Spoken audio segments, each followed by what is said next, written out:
Upendo wa Yesu, upendo wa ajabu. Anipenda, anipenda, anipenda Yesu, anipenda, anipenda, anipenda Yesu. Haleluya, Bwana Yesu asifiwe. Karibu kwenye kipindi cha udhihirisho wa upendo wa Yesu, Love of Jesus Center. Tunakualika tena kwa mara nyingine tena katika kipindi hiki. Tunakukaribisha siku ya leo. Ni siku nyingine nzuri ambayo Roho Mtakatifu ameifanya katika maisha yetu, na ni siku ambayo tunaenda kuanza somo jingine jipya na mfululizo mwingine mpya kabisa. Na somo la leo ambalo tunaenda kuanza nalo ni kuhusiana na imani ya kuhamisha milima. Ni mfululizo ambao tutaendelea nalo, na unaweza ukamjulisha jirani yako, ndugu, jamaa na rafiki, kwa sababu ni wakati sasa wa upendo wa Yesu, udhihirisho wa upendo wa Yesu. Haleluya, haleluya. Na moja kwa moja tufungue neno la Mungu kwenye kitabu cha Marko, ambayo ndio msingi wa fundisho hili ambalo ni imani ya kuhamisha milima. Tuende moja kwa moja kwenye Marko 11, tuende kwenye 11 kuanzia mstari wa 12 mpaka 14, alafu tutarukia 19 mpaka 24. Haleluya.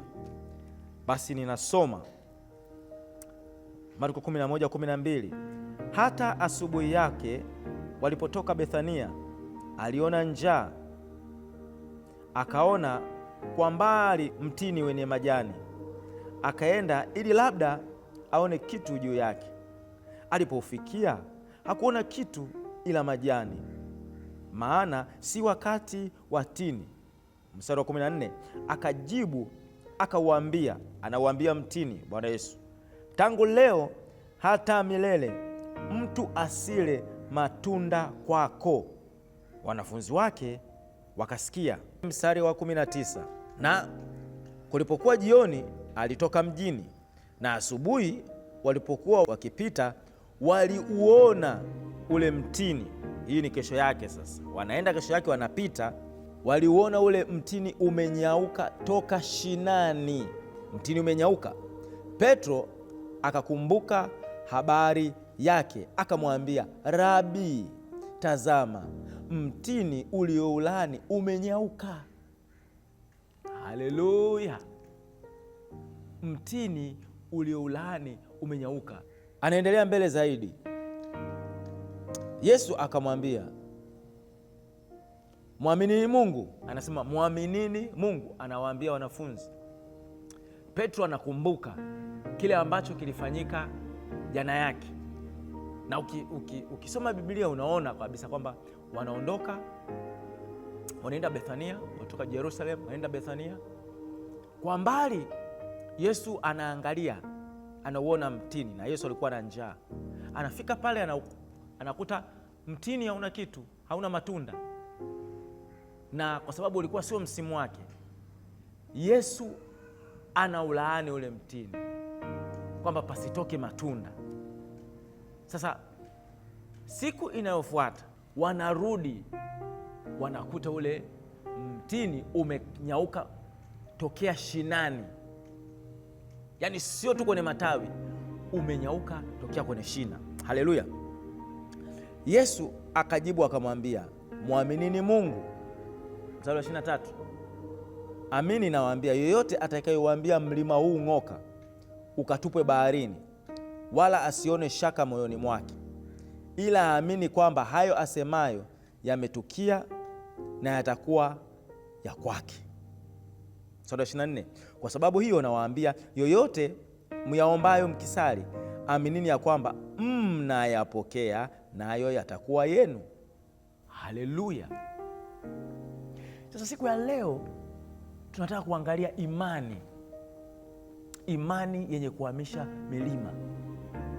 Tunaona Yesu anazungumzia suala la imani, anazungumzia suala la imani yenye kuhamisha milima. Ni kitu ambacho ni cha msingi sana katika maisha yetu, kwa sababu neno la Mungu linatuhitaji sisi tuishi kwa imani. Mungu anahitaji tuishi kwa imani, na Mungu anahitaji tumpendeze, kwa sababu neno la Mungu linasema pia pasipo imani hatuwezi kumpendeza yeye. Mungu anahitaji tumwamini yeye 100%. Sasa hiki kilichotokea hapa kwa Yesu na wanafunzi, alikuwa anawatengenezea imani, kuwaonyesha kwamba ukiwa na imani unaweza ukahamisha zile changamoto. Ukiwa na imani unaweza ukahamisha matatizo. Ukiwa una imani, ukimwamini Mungu, ukiwa na ile imani, unaweza yale yasiyowezekana yakawezekana. Haleluya! Kuna vitu kadhaa kabla tujaenda mbali zaidi katika hiki ambacho tumekisoma. Kuna vitu ambavyo vimejitokeza hapa ambapo ni muhimu sana tuweze kuangalia. Jambo la kwanza ambalo ukiliangalia, Yesu kwa haraka haraka anaoanisha mambo fulani hivi ambayo haya mambo ni ya muhimu na yana nguvu sana katika maisha yetu. Jambo la kwanza ambalo ukiangalia kwa haraka haraka, anaongelea kuhusiana na imani. Anawaambia yoyote atakaye amini ndani ya moyo wake asione shaka, auambie mlima ung'oke ukatupwa baharini. Kwa hiyo tunaona jambo la kwanza ambalo Yesu anazungumzia swala la imani, na anazungumzia swala la imani likiwa ni swala moja muhimu sana. Lakini kuna jambo la pili ambalo pia Yesu alizungumzia kuhusiana na moyo, ndani moyo, kwamba ukiamini ndani ya moyo. Swala hili pia tutakuja tuliangalie.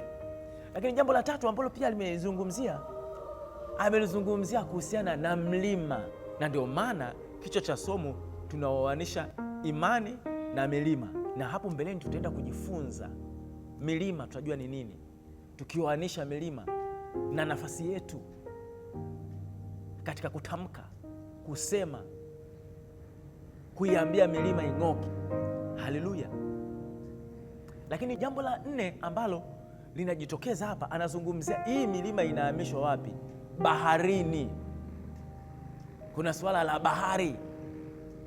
Kwa hiyo tutaenda katika mfululizo huu, tutaenda pia kujifunza kwa nini Yesu anaoanisha sasa mambo 4. Anazungumzia hapa la kwanza imani, anazungumzia moyo, anazungumzia milima, anazungumzia bahari. Vitu 4 hivi tutaenda kuviangalia, alafu tutaenda kuangalia zaidi mambo mengine ambayo yatakuwezesha wewe sasa kufanya kama kile Yesu alichokisema, na ili uweze kuona matokeo. Na leo jambo la kwanza ambalo tunaanza nalo ni swala zima la imani.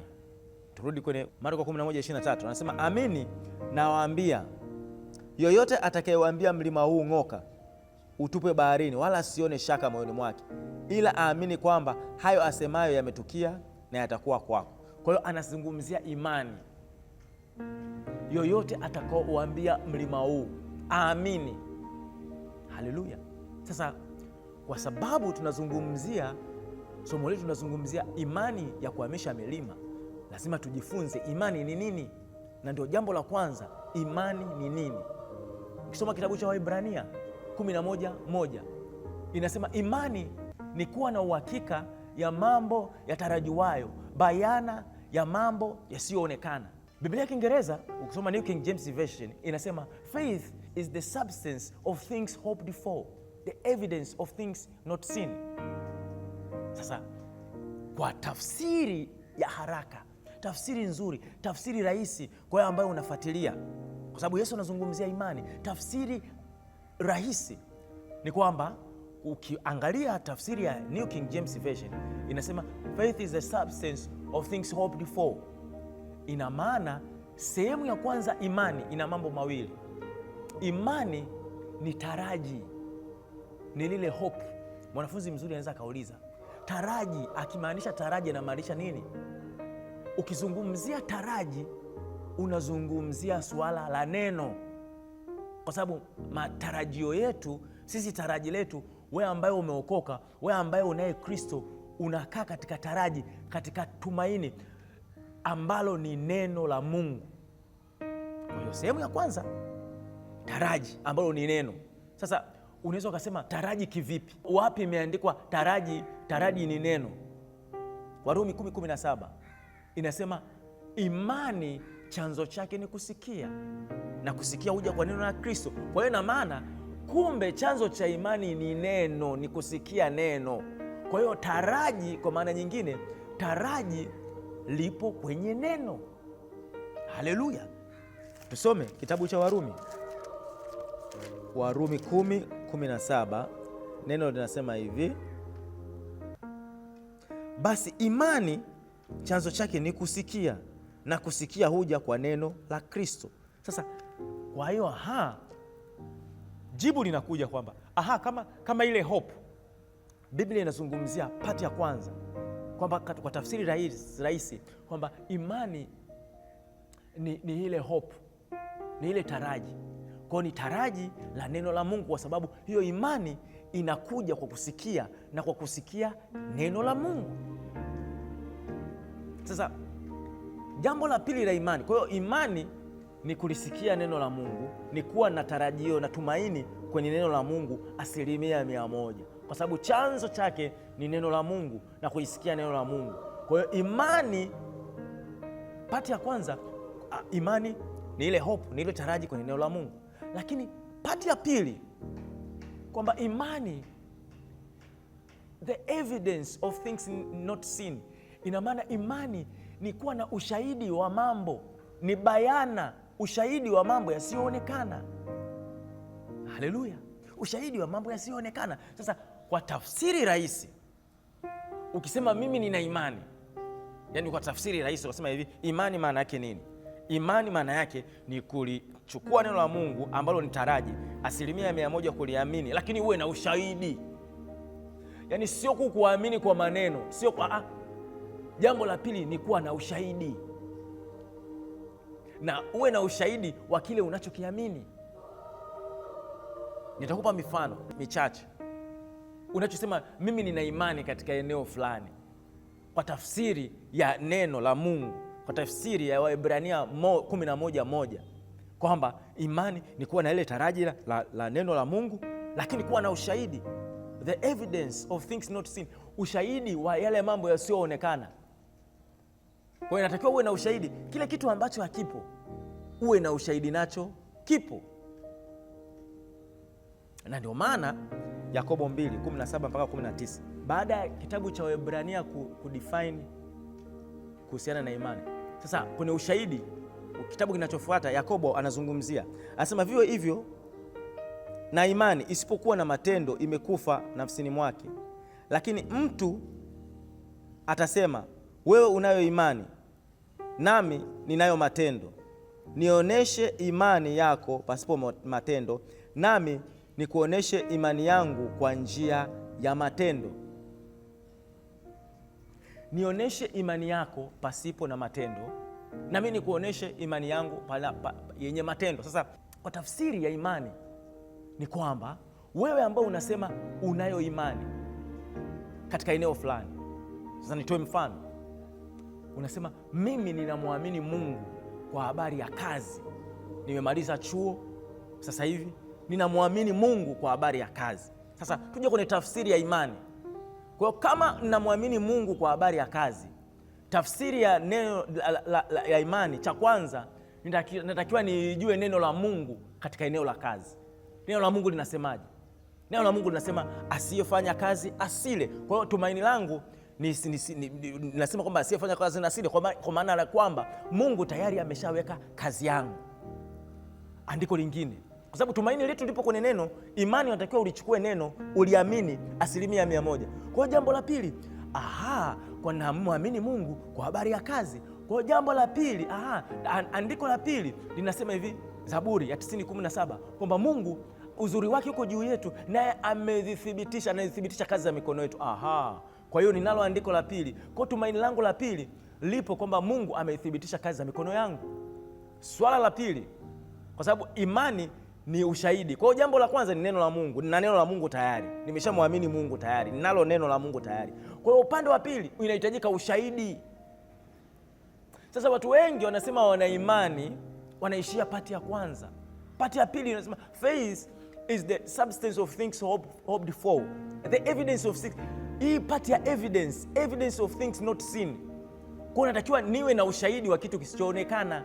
Sasa imani inatakiwa iapply na ushahidi, na ushahidi ni matendo. Kwa hiyo mimi nitakuwa na ushahidi kwamba wewe una imani katika eneo la kazi, kama neno linasema asiyefanya kazi na asile. Na wewe kesho utaamka asubuhi, utaandika barua za kwenda kuomba kazi.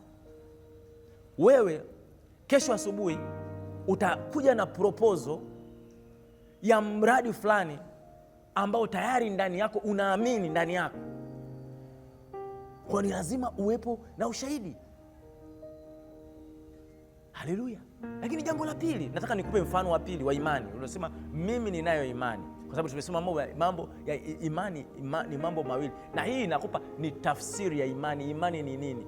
Ikiwa inabebwa na vitu viwili vikubwa. Cha kwanza ni neno la Mungu na cha pili ni ushahidi. Substance of things hoped for, the evidence of things not seen. Kwa hiyo ya kwanza, substance of things hoped for, ninaamini mwaka huu nitaoa au nitaolewa. Unaamini kwamba mwaka huu utaoa kama ni kijana. Sasa kama unaamini mwaka huu utaoa, lazima uwe na andiko. Pati ya kwanza, unaamini utaoa, andiko linasemaje? Si vyema mtu kuwa peke yake, nitamfanyia usaidizi wa kufanana naye. Neno, kwa hiyo nalichukua neno.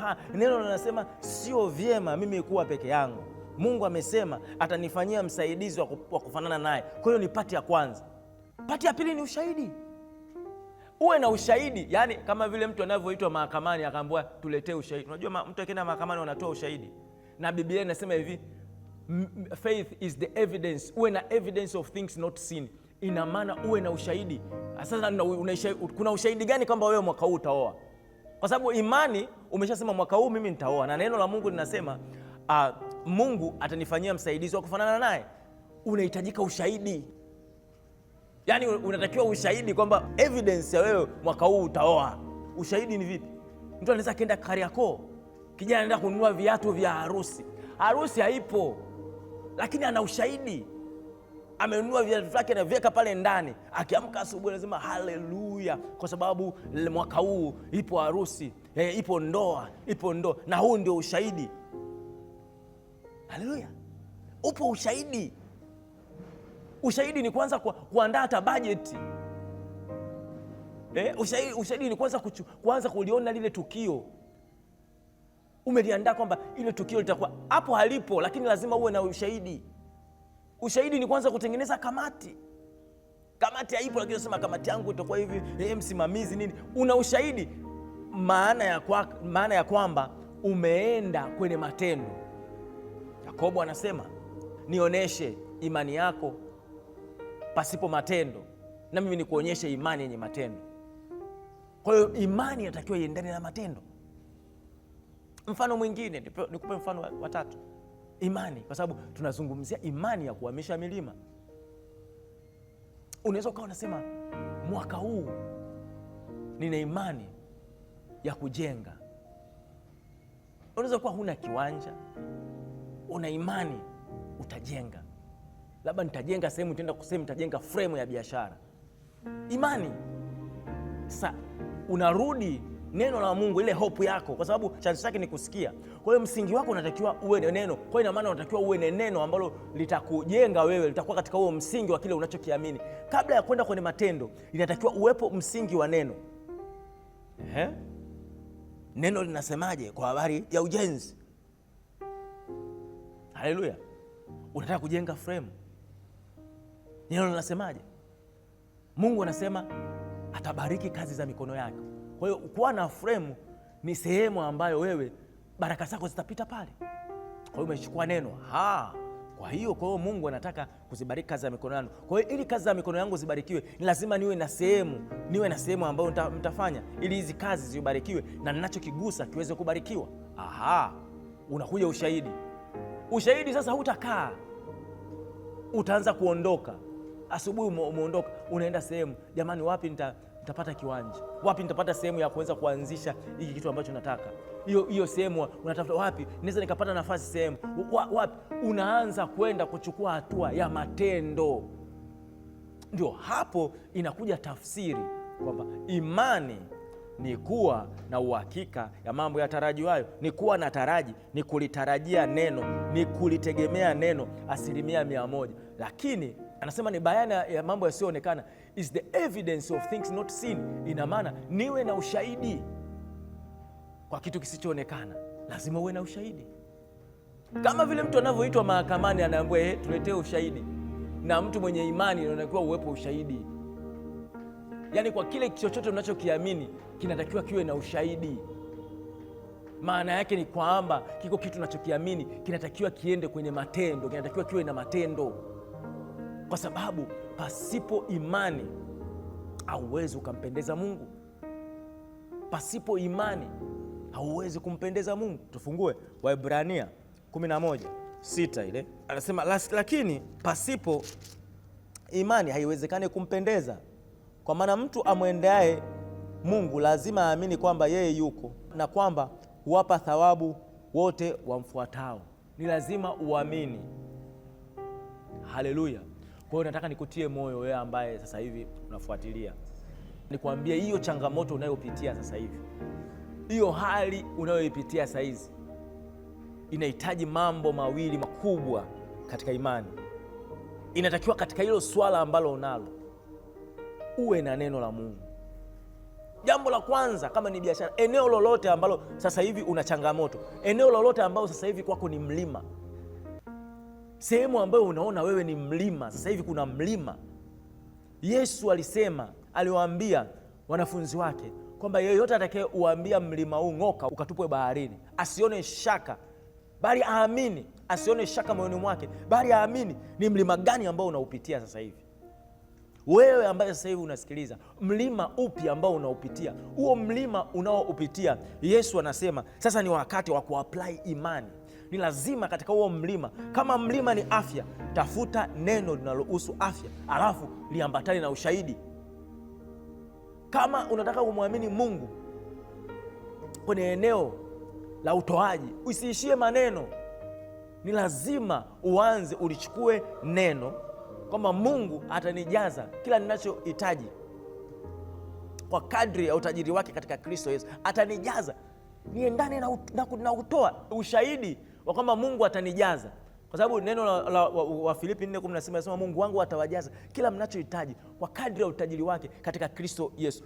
Kwa hiyo kuwa na imani, ukishaanza kuliamini hilo neno 100% unalo, linatakiwa liendane na ushahidi, uanze kutoa. Ndio inasema huyu anampenda Mungu katika eneo la nini? La utoaji. Wewe ambaye unapitia changamoto, sijui unapitia changamoto gani, kama ilikuwa ni changamoto yoyote, labda wameshasema sasa hivi kwamba kwao au katika uzao wako haupati mtoto. Neno la Mungu linasemaje? Biblia linasema kwamba hapata kuwa na tasa wala kuni mwenye kuharibu mimba. Kwa kama neno la Mungu linasema hapata kuwa na tasa na wala kwenye kuharibu mimba, inahitaji sasa ushahidi. Kwa hiyo nilichukue neno, nianze kuliamini neno 100%, lakini liendane na ushahidi, kwamba kama umeoa, kama umeolewa, utaanza ushahidi wa kwanza. Ndio pale unakuta mtu ananunua nguo ya mtoto, anaiweka pale, anamwambia Mungu asante kwa sababu mtoto anakuja. Haleluya! Kwa sababu ana ushahidi. Wewe ambaye una ushahidi kwamba tayari au una imani, mwaka huu nitaenda kufungua, labda nitakuwa na kiwanda cha kutengeneza sabuni. Haleluya! Kiwanda cha kutengeneza sabuni. Anza na ushahidi. Unaweza ukaanza ushahidi, unaanza kuitengeneza sabuni. Unaanza kuitengeneza huko nyumbani kwako, watu wanashangaa kuna vipakiti vya sabuni viko hapo. sabuni ya maji, viko pale, na ukienda unaviona. Nina ushahidi kwamba kile kitu ambacho ninakiona, nina ushahidi, ninayo evidence. Mradi nitaandika proposal, ni ushahidi. Imani inatakiwa iwe na ushahidi. Ushahidi ni kile hata ninachoongea. Unajua mimi nitajua wewe kama una imani kama kile unachokiongea kitaendana na kile na neno la Mungu. Kwa sababu kama ninamwamini Mungu kwa habari ya kazi, ni lazima ushahidi wangu wa maneno nikiri sawasawa na kile ninachokiamini. Ninamwamini Mungu kama asiyefanya kazi na asili, lazima nikiri na nifanye sawasawa na kile ambacho ninakiamini. Ni ushahidi. Ndio maana hata ukienda mahakamani unaweza ukaenda ukaambiwa toa ushahidi. Wengine unatoa ushahidi wa mdomo. Haleluya. Nikutie moyo, na ni wakati wa wewe kuanza kuchukua hatua ya imani katika ile eneo. Nataka niombe na wewe. Baba, katika jina la Yesu Kristo, asante kwa ajili ya maisha ya mtu huyu. Bwana Yesu, ninamkabidhi mikononi mwako. Ninaomba Baba, kila aina ya uzito, kila aina ya vizuizi, kila aina ya pando la adui ninaling'oa katika maisha ya mtu huyu kwa jina la Yesu Kristo. Ninatangaza sasa yale mambo yasiyowezekana yanaenda kuwezekana katika jina la Yesu Kristo. Ule mradi uliokwama sasa hivi unaenda kuanza upya kwa jina la Yesu Kristo. Mtu huyu anaenda kujenga ushahidi.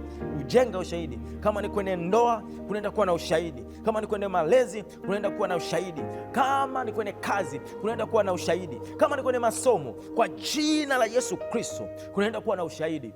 Baba, ninakushukuru kwa maana umesema pasipo imani hatuwezi kukupendeza. Baba, ninaachilia ile nguvu ndani yao katika jina la Yesu, ule msukumo wa Roho Mtakatifu ndani yao, ili wakapate, Mungu wangu, kuishi katika imani na maisha ya imani yawe ni sehemu yao katika jina la Yesu Kristo. Asante kwa maana ile milima inaachia, zile changamoto zinaachia, kule kushindwa kunaachia, vile vikwazo vinaachia, giza linaondoka katika jina la Yesu Kristo. Nuru inaangaza juu yao katika jina la Yesu Kristo. Baba, ninatangaza kuinuliwa, ninatangaza kuwekwa juu, ninatangaza kwenda viwango vya juu, ninatangaza kazi za mikono yao kupata kuthibitishwa, kubarikiwa katika jina la Yesu Kristo. Baba, ni kwa ajili ya utukufu wako. Asante kwa ajili ya neema hii, asante kwa ajili ya uweza wako katika jina la Yesu Kristo. Haleluya. Mungu akubariki sana. Unaweza pia ukawasiliana nasi kupitia namba hii. Ukitaka mafundisho zaidi 0768601327, 0768601327. Mungu akubariki hadi wakati mwingine. Udhihirisho wa upendo wa Yesu.